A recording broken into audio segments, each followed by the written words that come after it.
Biryani, fried rice, pulao এগুলো যেন আমাদের এখন নিত্যদিনের খাবার হয়ে উঠেছে। কম বেশি কিন্তু আমরা সবাই এগুলো খেতে এখন খুব পছন্দ করি। তার সাথে যদি এরকম একটা সাইড ডিশ থাকে তাহলে তো কিন্তু জমে ক্ষীর। হ্যাঁ হ্যাঁ, তোমরা কিন্তু ঠিকই ধরেছো। আমি কিসের কথা বলছি? আমি চিকেন চাপের কথা বলছি। এই চিকেন চাপটা ইজিলি বাড়িতে বানিয়ে নিতে পারবে তোমরা।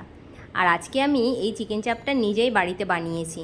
আমি কিভাবে চিকেন চাপ বানাই চলো আজকে তোমাদের সাথে শেয়ার করি। আশা করছি তোমাদের ভিডিওটা ভীষণ ভালো লাগবে। চিকেন চাপ বানাতে চলো কি কি লাগছে দেখে নিই। এখানে ফার্স্টে রয়েছে চিকেন। আর চিকেন চাপ বানাতে পিসগুলো যেহেতু একটু চিকেনের বেশি বড় লাগে, তাই জন্য আমি থাই লেগ একসাথে নিয়ে নিয়েছি। তবে রান্নার সুবিধার্থে আমি কিন্তু পরে আবার মিডিল থেকে কাট করে নেব। আর এখানে দেখো রয়েছে একটা পেস্ট, চারমগজ, কাজু বাদাম, পোস্ত, টক দই দিয়ে একটা পেস্ট। এখানে মিডিয়াম সাইজের একটা পেঁয়াজ রয়েছে আর 4টে কাঁচা লঙ্কার একটা পেস্ট। এখানে রয়েছে দেখো রসুন বাটা আর তার পাশে রয়েছে আদা বাটা। তো এত মশলা আমি ইউজ করব না, আমার যেটুকু লাগবে আমি সেটুকুই ইউজ করব। আর দেখো এখানে লাগছে হচ্ছে কেওড়া ওয়াটার আর তার পাশে আছে রোজ ওয়াটার। মিঠা আতরও কিন্তু লাগছে, তোমরা ভিডিওটা দেখতে থাকো বুঝতে পারবে।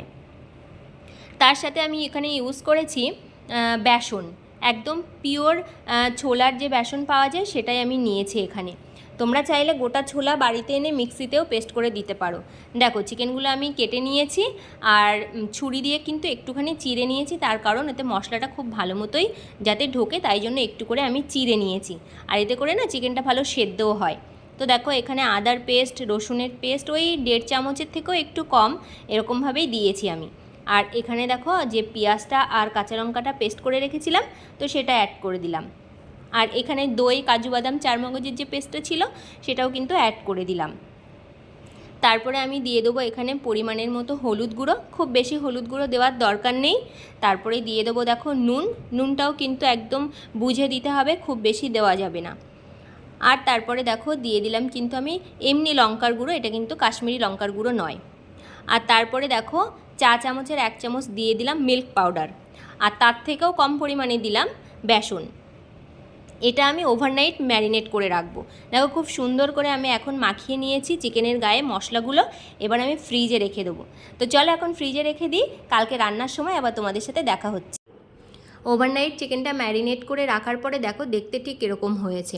কালকে যখন আমি ম্যারিনেট করেছিলাম তখন কিন্তু মিঠা আতর, কেওড়া ওয়াটার, রোজ ওয়াটার কিছুই দেইনি। এখন আমি দিয়ে দিচ্ছি, দিয়ে খানিকক্ষণ রেখে দেবো, দেওয়ার পরে রান্নাটা স্টার্ট করব। দেখো কড়াইটা আমি বসিয়ে দিয়েছি আর দিয়ে দিচ্ছি সাদা তেল। রান্নাটা কিন্তু পুরোটাই সাদা তেলেই হবে। আর দেখো এখানে চিকেনগুলোকে আমি রেখে দিয়েছি, এবার কিন্তু আমি ফ্রাই করব সুন্দর করে চিকেনগুলোকে। আর এই সাদা তেলের মধ্যে একটুখানি বাটার অ্যাড করে দিচ্ছি, তোমরা চাইলে এখানে ঘিও দিতে পারো। আর দিয়ে দিলাম গোটা গরম মশলা ফোড়নে। তারপরে কিন্তু আমি চিকেনগুলোকে বেশ সুন্দর করে এপিটোপিট ভেজে নেব। আর খুব আস্তে করে কিন্তু কাজটা করতে হবে, যেহেতু চিকেনের পিসগুলো অনেকটা বড়, তাই জন্য সেদ্ধ হতেও কিন্তু একটু সময় লাগবে। আর দেখো চিকেনের গায়ে যে মশলাগুলো লেগেছিল সেগুলো পুড়ে গেছে, তাই পরে আমি আবার ওই তেলটা ছেঁকে নিয়ে আবার বসিয়েছি রান্নাটা। চিকেন তো আমার ভাজা কমপ্লিট হয়ে গেছে। এবার বাটিতে যে মশলাটা ছিল সেই মশলাটা এখন তেলের মধ্যে দিয়ে দিলাম। বেশ খানিকক্ষণ ধরে কিন্তু কষাবো। আর তারপরে কিন্তু চিকেনগুলোকে অ্যাড করব। চিকেনগুলো অ্যাড করে খানিকক্ষণ আবারও কষাতে হবে। আর যতক্ষণ না তেলটা ছেড়ে আসছে ততক্ষণ ধরে কষাতে হবে। দেখো কষানো কিন্তু আমার কমপ্লিট হয়ে গেছে। এবার পরিমাণের মতো জল দিচ্ছি, খুব বেশি জল দেওয়ার দরকার নেই। তারপরে একটুখানি গরম মশলা আর একটু চিনি দিয়ে দিয়েছিলাম, ওটা আর আমি নিতে ভুলে গেছি ক্লিপসটা। তো দেখো কমপ্লিট হয়ে গেছে রান্নাটা আমার। আর হ্যাঁ, তোমরা কিন্তু নামানোর আগে একটুখানি আবারও বাটার দেবে। তো দেখতে দেখো ঠিক এরকম হয়েছে। কি রেস্টুরেন্টের মতো হয়েছে তো দেখতে। তোমরাও চাইলে কিন্তু এরকম স্টাইলের চিকেন চাপ বাড়িতেই বানিয়ে নিতে পারবে। রান্নাটাতে আমি যে মশলাগুলো ব্যবহার করেছি কম বেশি এখন সবার বাড়িতে কিন্তু এই মশলাগুলো থাকে, তাই ইজিলি কোনো ঝামেলা ছাড়াই কিন্তু চিকেন চাপটা বাড়িতেই বানিয়ে নিতে পারবে। আর এত সুন্দর করে যদি বাড়িতে বানিয়ে বাড়ির প্রিয় মানুষগুলোকে খাওয়াও, তাহলে কিন্তু তারা রেস্টুরেন্টের রাস্তা ভুলে যাবে।